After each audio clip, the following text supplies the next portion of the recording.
Hello বন্ধুরা, আজ 11 জানুয়ারি রবিবার। চলুন শুরু করি আজকের বরাক উপত্যকা তথা সমগ্র আসামের গুরুত্বপূর্ণ সংবাদগুলি দিয়ে। নতুন বছরের শুরুতেই মুখ্যমন্ত্রী হিমন্ত বিশ্ব শর্মা রাজ্যে একাধিক বড় ঘোষণা করেছেন।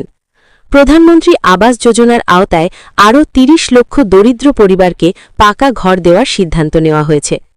ইতিমধ্যেই সম্ভাব্য হিতাধিকারীদের তালিকা প্রস্তুত করা হয়েছে এবং পর্যায়ক্রমে বাড়ি নির্মাণ ও বরাদ্দের কাজ শুরু হবে।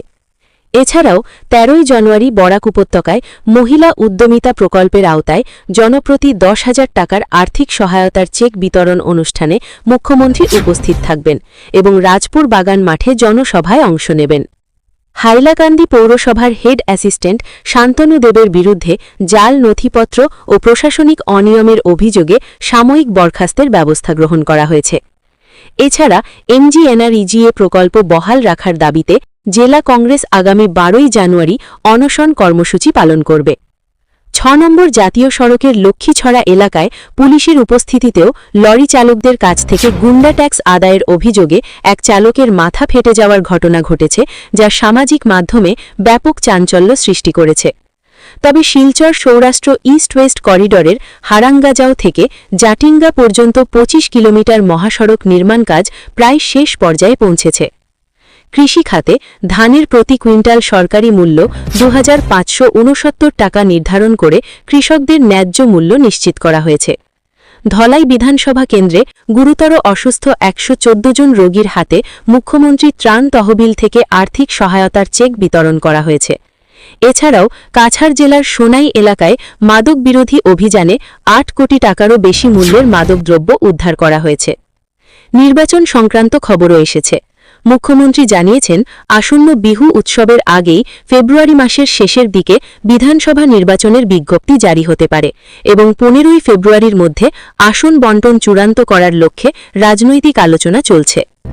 উধারবন্ধ বিধানসভা কেন্দ্রে বিজেপি প্রার্থী নির্বাচনকে ঘিরে দলের ভেতরে উত্তাপ দেখা দিয়েছে।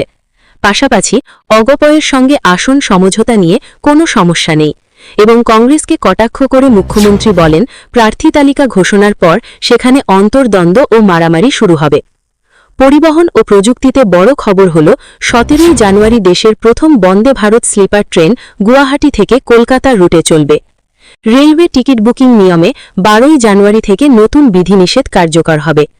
আইআরসিটিসি অ্যাকাউন্টের সঙ্গে আধার লিঙ্ক না থাকা যাত্রীরা সকাল ৮টা থেকে দুপুর ১২টা পর্যন্ত বুকিং করতে পারবে না। এছাড়াও স্টেট ব্যাংক অফ ইন্ডিয়া গ্রাহকদের ডিপ ফেক স্ক্যাম নিয়ে সতর্ক করেছে। নিরাপত্তা পরিস্থিতি নিয়েও খবরে উঠে এসেছে। অযোধ্যার রাম মন্দিরে ভিড়ের সুযোগে নামাজ পড়ার চেষ্টা করার অভিযোগে একজনকে আটক করা হয়েছে।